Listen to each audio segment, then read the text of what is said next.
and welcome to Animal Weapons. In this episode, we look at a rather different use of a weapon, not for securing prey or for defending against a threatening predator, but for purely social reasons. Of all weapons that are used in the fight for sexual superiority, it is an animal's horns which feature most often. The weapon of speed, however, is used for another fundamental cause, securing the next meal.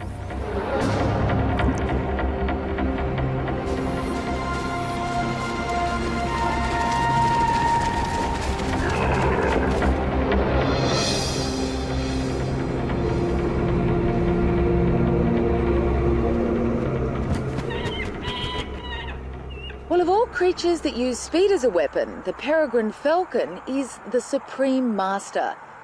Able to reach speeds of more than 150 kilometers per hour, it is the fastest creature on Earth. And these high-speed records are a result of its body design. The peregrine falcon is 1 kilogram of solid muscle, and when making a high-speed dive, it transforms itself into an aerodynamically perfect teardrop shape. And it's this ability to make a sudden and powerful attack that makes it one of the most feared hunters of the skies.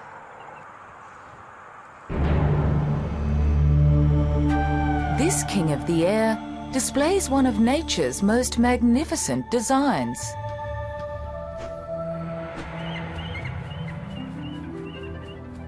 It has the precision flying capability of a stealth bomber, the acceleration potential of a jet fighter,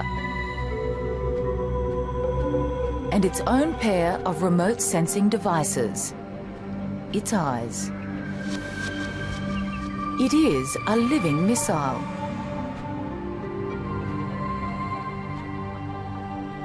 Speed and precision enable a rapid descent on its target, but not without risk.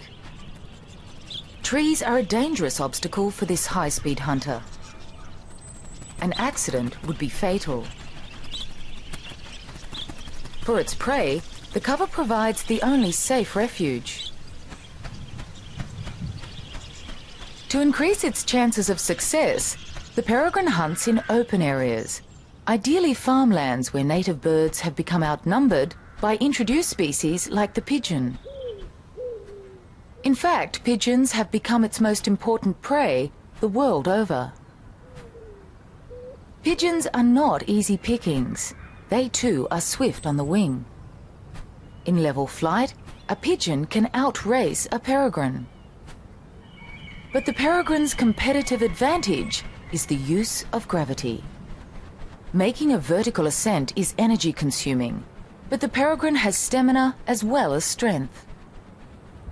It's from up here, a mile in the sky, that the peregrine's weapon is able to reach its full potential. With a meal in its sight, the peregrine transforms from a surveillance glider into a plummeting missile.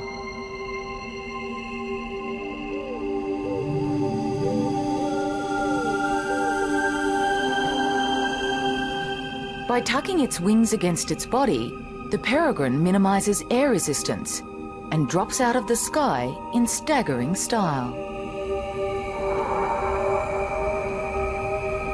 At the final moment before impact, the falcon levels out and strikes talons first.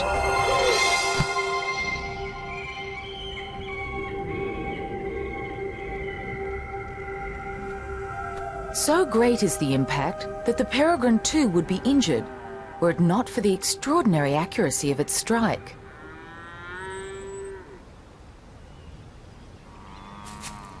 Despite their formidable speed and hunting prowess, only 1 in every 10 attacks results in a meal. It's an energy equation that every fast-moving creature must contend with, in whichever environment they live. Like all animals, predators that use speed as a weapon have a less than impeccable success rate. So, to increase your chances of success, you have to combine speed with other weapons of attack.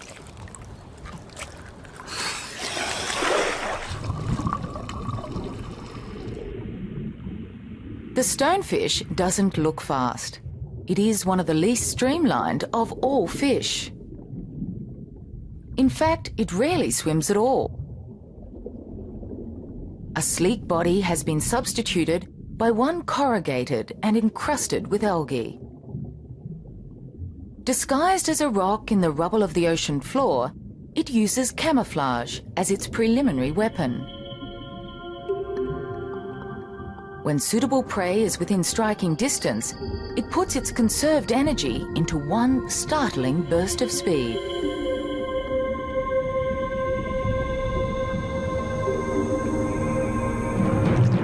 Within 1/25th of a second, its jaws lurch like a steel trap, engulfing its prey. But not every time.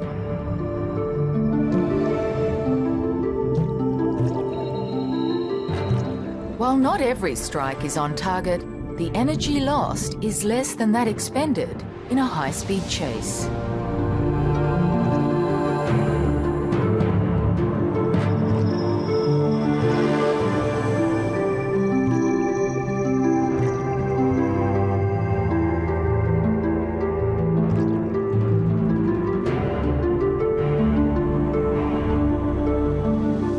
Reefs are among the most diverse and crowded of all ecosystems.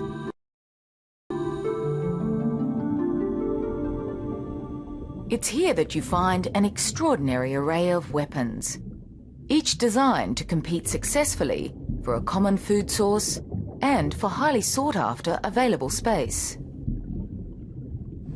These coral reef shallows on the Great Barrier Reef are home to a killer that strikes with remarkable speed. Distantly related to the prawns and crabs, there are more than 400 species found the world over. With eyes more sophisticated than our own, and with a claw modified to become a high-speed hammer, it is the remarkable stomatopod or mantis shrimp. They are exceptional hunters, with forelimbs developed into highly specialized weapons to smash or spear their victims. While this spearer may have one of the sharpest claws in the ocean, it is its relative, the smasher, which can lay claim to the fastest claw on the reef. This action has been slowed down 125 times so that it can be seen.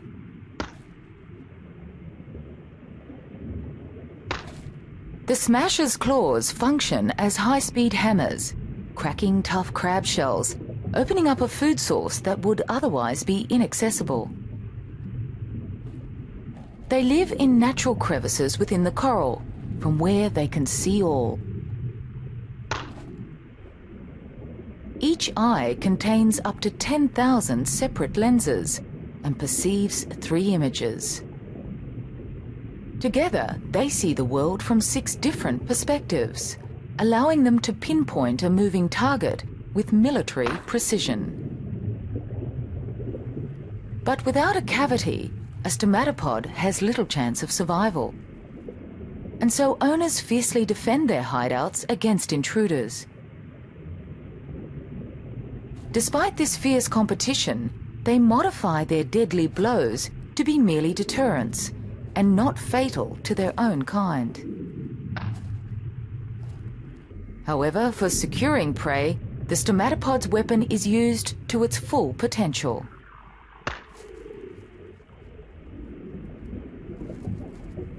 The smasher quickly sizes up its target and strikes with blinding speed.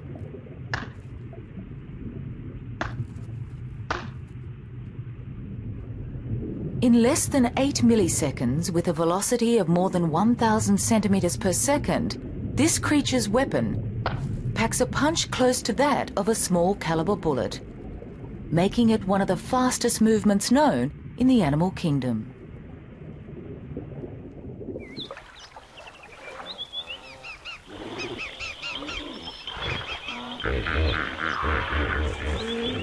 It is in Africa that we find the world's most spectacular collection of animals and their weapons.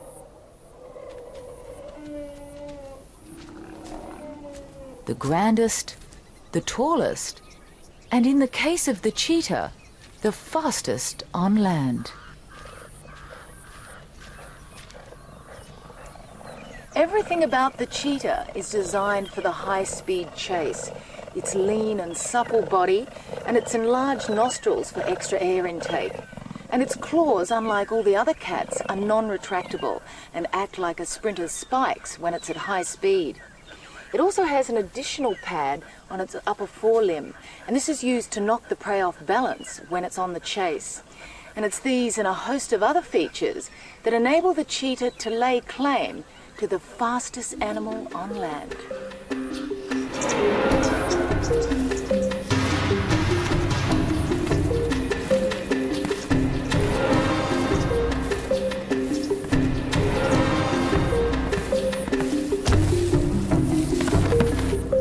But speed is a weapon that comes at a price.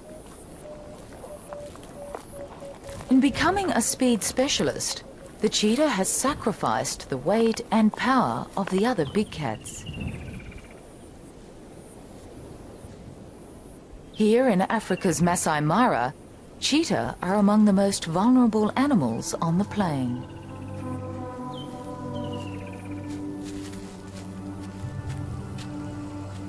Cheetah are the lightweights of their league. They are only 1/3 the weight of a lion and easily overwhelmed by these super predators. Lions will kill cheetah whenever possible.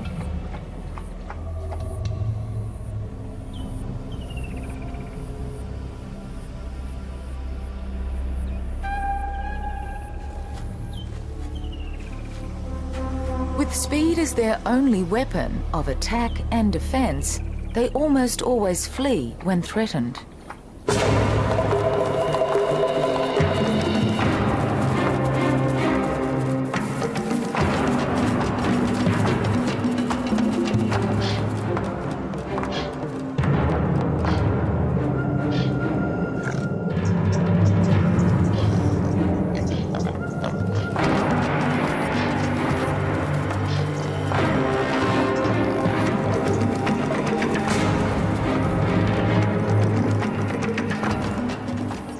Cheetah are not even able to defend their young. This mother has concealed her cubs in a lair. But even there, they're not safe from the birds of prey. Despite these dangers, she needs to hunt. But hunting too is fraught with difficulty. At top speed, a cheetah's body temperature soars to 41 degrees Celsius. To sustain this temperature for over a minute or two would be fatal. Its valuable weapon has to be reserved for a short burst, and where there is a high chance of success.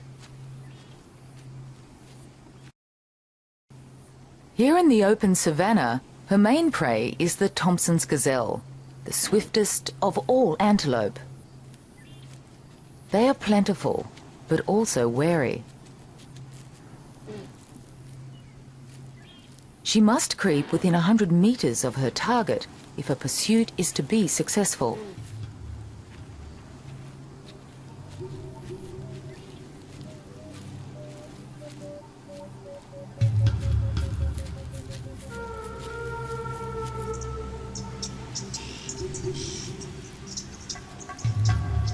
It may take hours.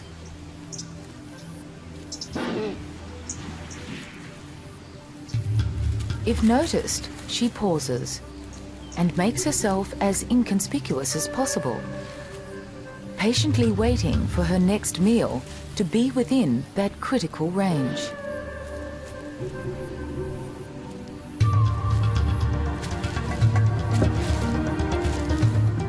Within 3 seconds, a cheetah can reach a staggering 72 kilometers per hour.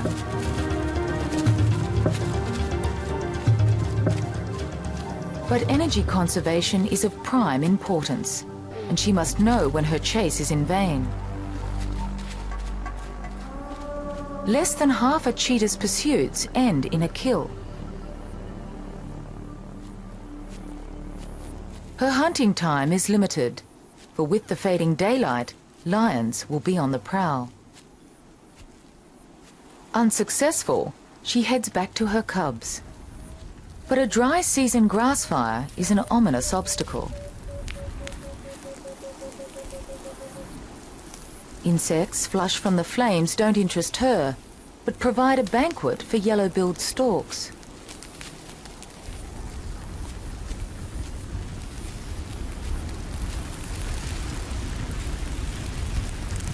While the inferno complements the weapons of some, for her, it spells defeat.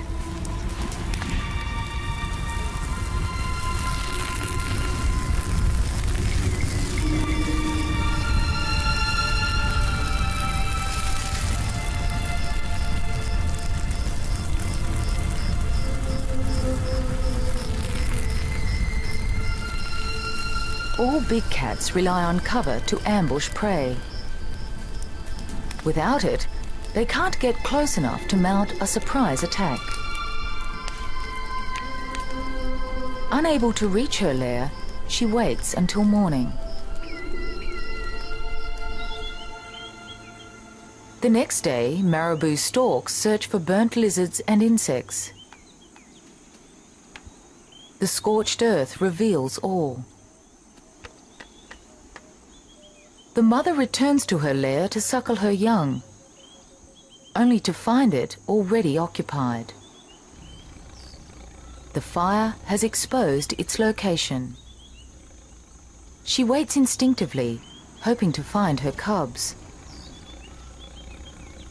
But the limitations of her weapon have also been exposed. Without a weapon to defend suckling cubs, cheetahs lose most of them to predators, especially lion. Her instinct to reunite with her litter overrides her own sense of safety.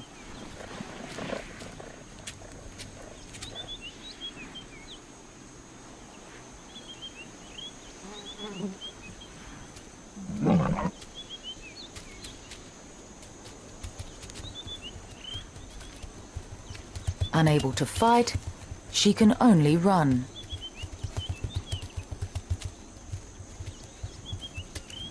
Only speed saves her life. The lioness knows she will lose the race, for she can only attain half the speed of a cheetah.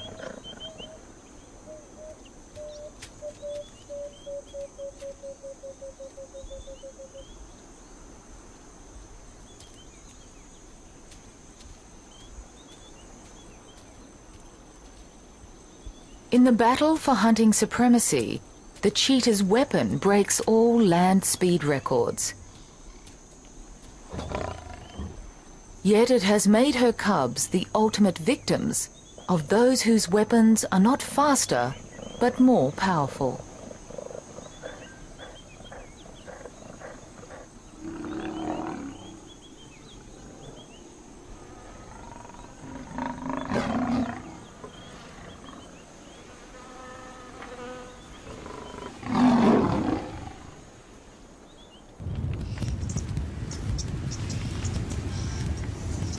Of all animal weapons, horns are among those that seem most obviously developed for attack and defense. Nowhere else on Earth parades such a battalion of horns as the East African savannah.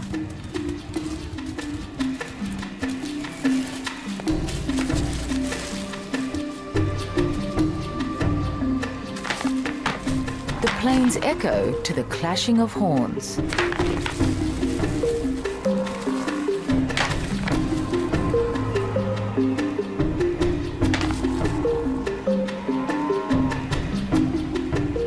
Most horns are permanent fixtures with a bony core and a coating of keratin, the same substance that claws, hair and hooves are made of.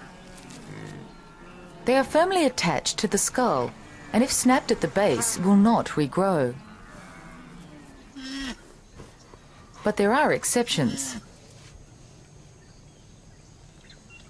Well, of all animal horns, those of the rhino are probably the most unusual.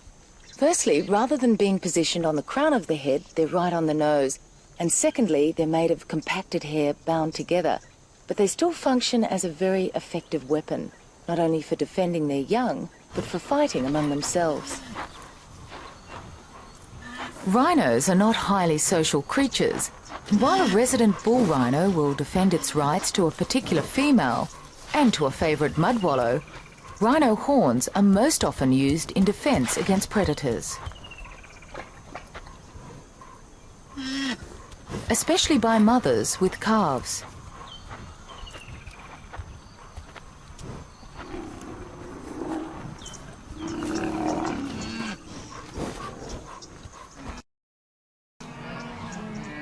Unlike the rhino, most horned mammals live in the safety of large herds, and surprisingly, the weapons are not used primarily against predators. Their defence is their collective alarm system of many eyes and ears, and the confusing target they present to a stalking lion. Perhaps the only herd animal that poses any real threat to such a predator is the buffalo. The grazing animals of the world have a bewildering array of horns, and perhaps none so epitomises the Horn of Africa than that of the buffalo. This is a big old male, and in the case of the males, their horns are used not only for defence against lions, but in challenging other males for the right for sexual supremacy. In fact, these battles for territory and for mating rights are the main reason why horns exist at all. Horns are put to use in a fundamental cause. They are the weapons used by males in the fight for mating rights. And at no time are they so spectacularly employed as during the breeding season. Battles like this are repeated year in and year out. Known as rutting, these rituals are prompted by a surge in hormone levels that are governed by day length.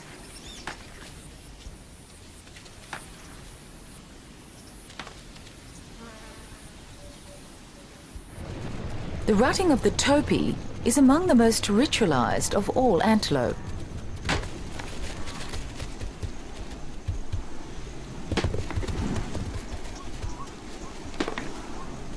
In serious challenges where males are evenly matched, the animals drop to their knees and horns interlock.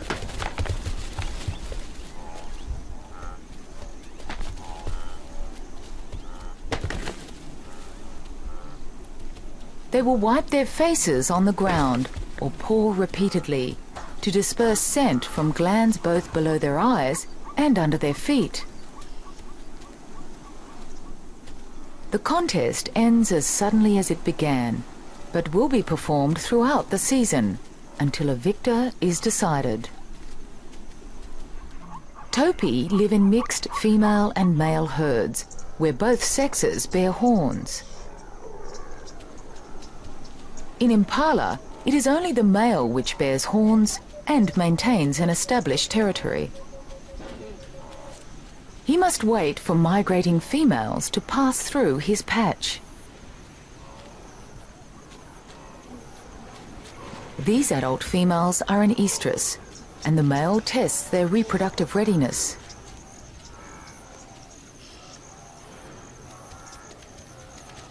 He mates with those that are responsive. He is the dominant male and spends at least 25% of his time rounding up and mating with females.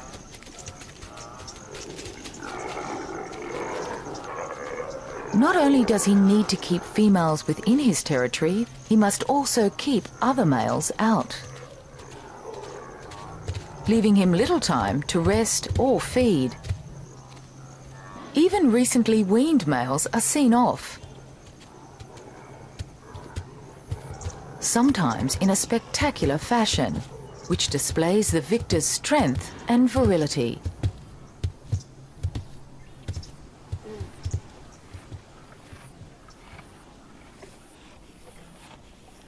Well, giraffes too have horns, and even though they're the only animal which is actually born with horns, their horns are more for decoration than for attack and defence. because when it comes to fighting, giraffes really use their heads. While the horns of the giraffe are reduced and not a prominent weapon, their long muscular necks are an effective substitute.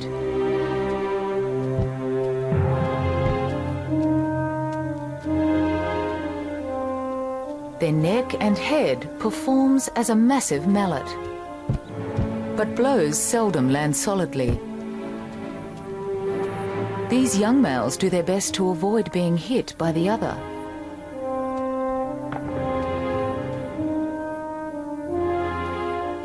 The force of a solid blow is staggering. Yet this gracefully ritualized display of aggression rarely results in serious injury. The heavier the skull and the wider the arc of the swing, the harder a giraffe can hit.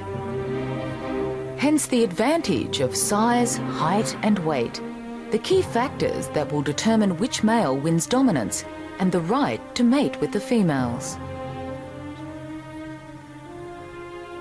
The giraffe and antelope live among some of the most efficient predators on the planet.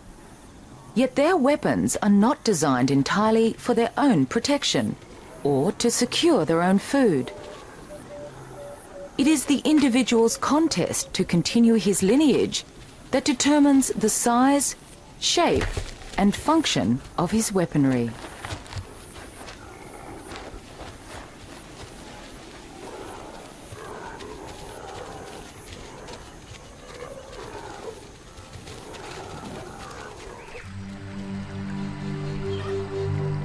Rainforests are among the most diverse of all the world's ecosystems.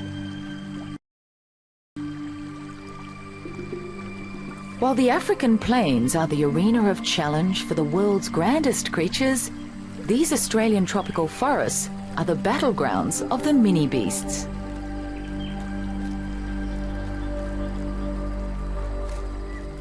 Here in the lush undergrowth, bizarre creatures engage in power struggles.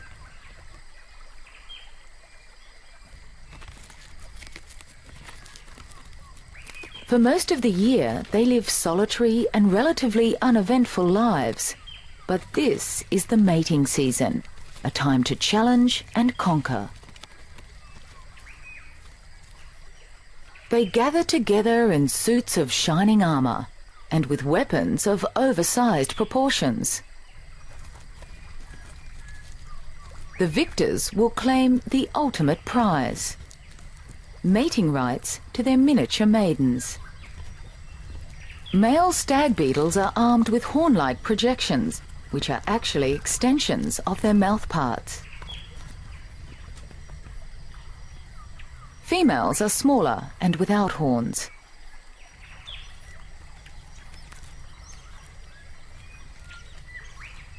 The presiding male has raised his antlers as a show of strength to the invading male.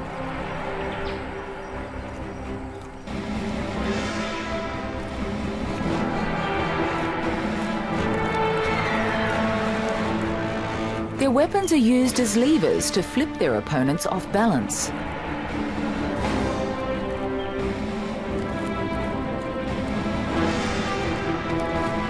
Those toppled to the ground are out of the contest, but will live to fight another season. The victor takes possession of his prize. Others, like the rhino beetle, have only one season to prove themselves.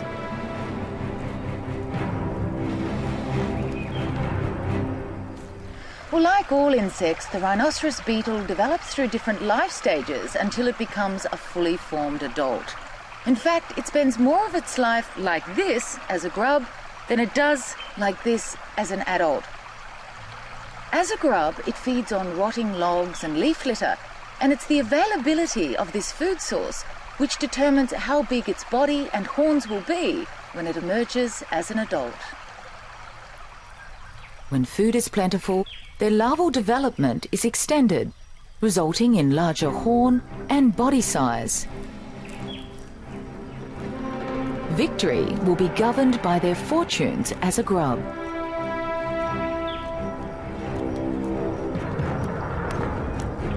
In most cases, large horns are the key to success. They are able to lift 850 times their own weight.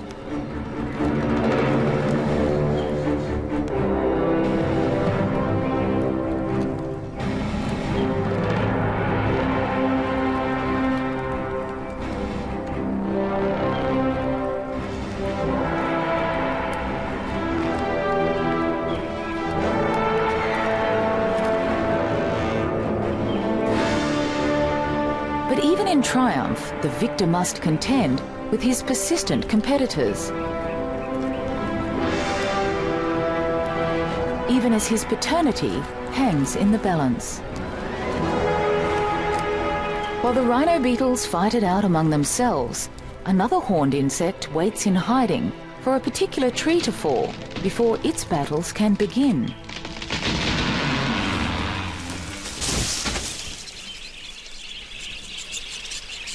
A white mahogany tree falls and begins its process of decay. It exudes an odour that acts like a magnet for a rare and elusive little insect. For the antlered fly, it signals a potential egg-laying site for the female of their species. Rarely seen, antlered flies are a highly unusual group of insects. Distinct from other flies, the males bear greatly oversized antlers. They are actually extensions of their exoskeleton. Males come from all over the forest to make a claim on a suitable egg-laying site. They don't engage in brutal battles. Their power struggles involve subtle body and wing gestures, as well as some pushing and shoving.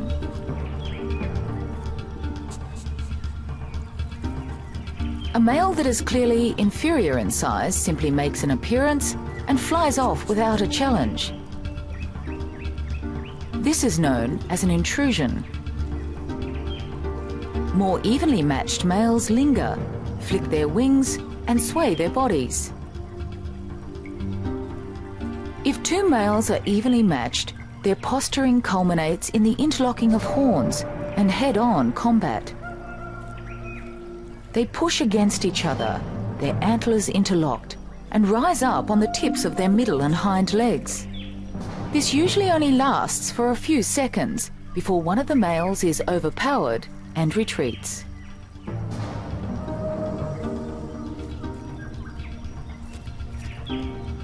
They may engage in a few of these battles before a winner is decided.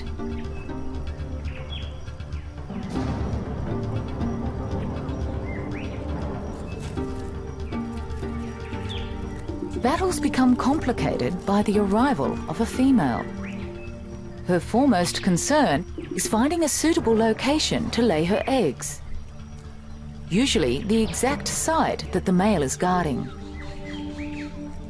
She may have already mated, but this doesn't stop the presiding male from mating with her again. But even while the pair are mating, other males make challenges.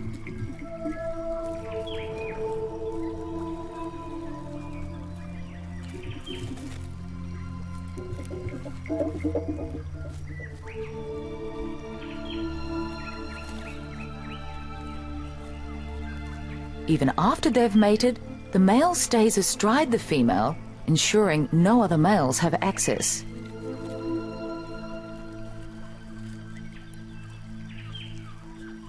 She inserts her ovipositor beneath the bark and lays her egg clutch. While she lays, the presiding male continues his guard. For the antlered fly, the size of his antlers are his passport to paternity.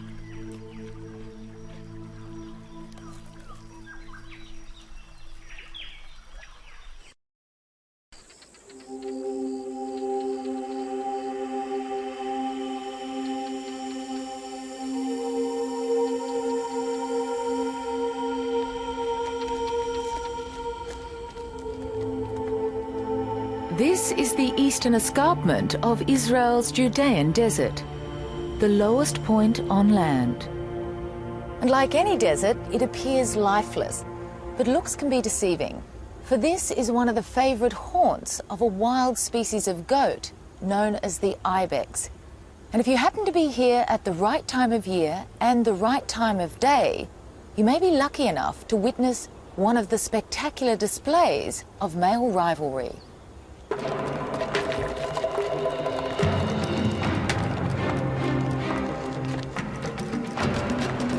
These battles are among the most vigorous of any horned mammal. The force of a full horn impact is equal to 4 tons of pressure.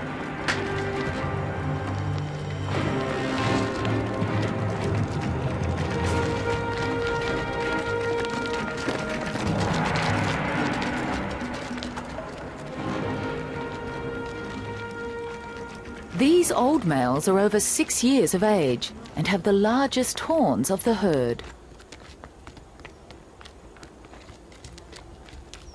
Facing backwards, their horns are clearly not used against predators. Their defense is their extraordinary agility. When threatened, they can escape into rugged and inaccessible terrain. Their sponge-like hooves are able to grip rocks, where a single slip could mean death or severe injury.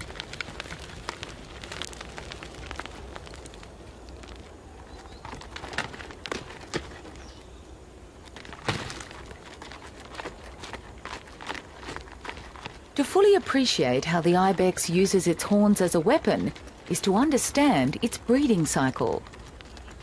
For most of the year, males live separately from females. Towards the end of autumn, the herds merge in preparation for mating. A well-defined hierarchy exists within the male group. Those who dominate are large-bodied and boast large horns. They're weapons in the violent battles that precede mating. For ibex, large horns and exclusive mating rights can only be attained with old age. But this doesn't deter the younger males from trying to win over females.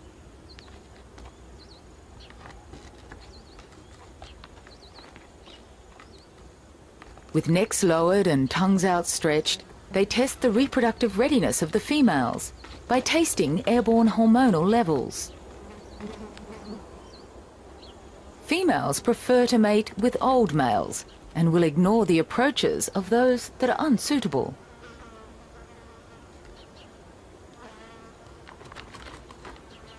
But the young males continue regardless.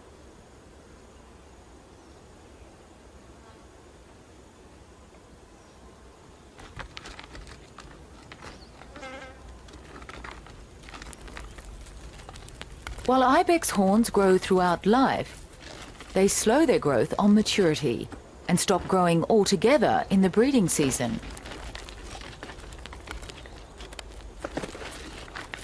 This may be because males expend a lot of energy and eat little, or perhaps it's a result of changing hormonal levels.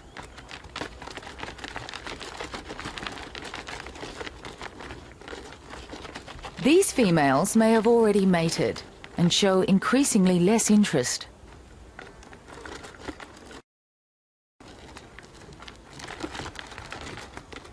By the end of the rut, the males regroup and recover from the exhausting 6-week rutting and mating period.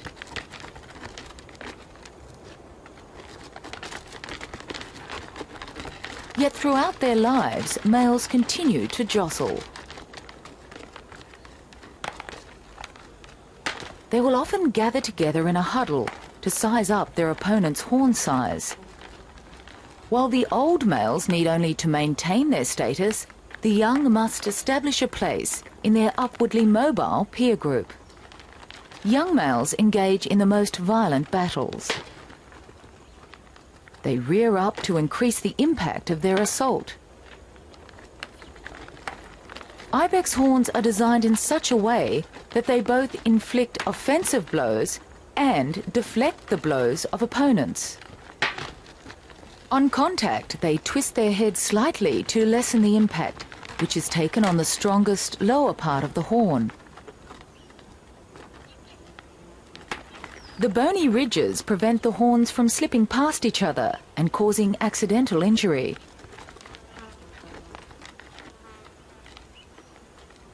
Some battles do result in broken horns and wounds, but the greatest damage is that caused to the male's social status, denial of the right to mate with females.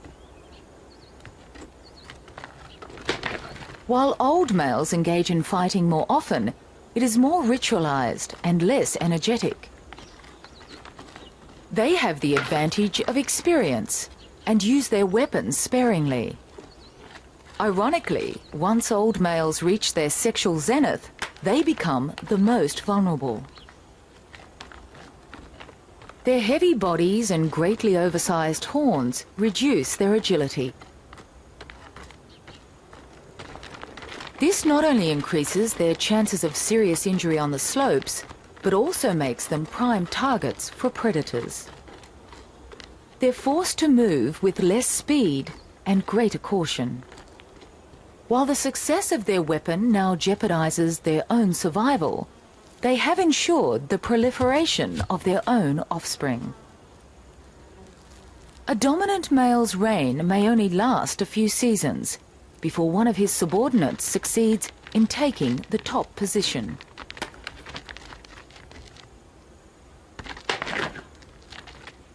Such is the price of a weapon that serves only a social function.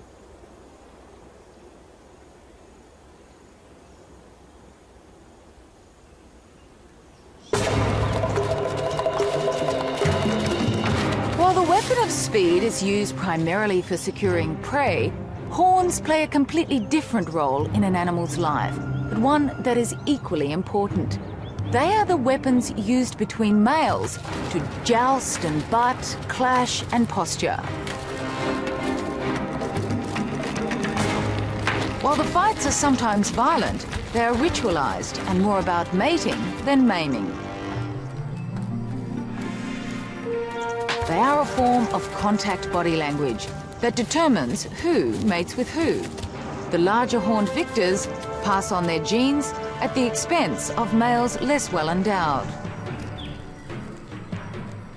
It is this genetic selection that ensures that horns continue to be used as vital weapons in social battles by creatures large and small from all over the planet. Well, that's all for this episode of Animal Weapons. Goodbye for now.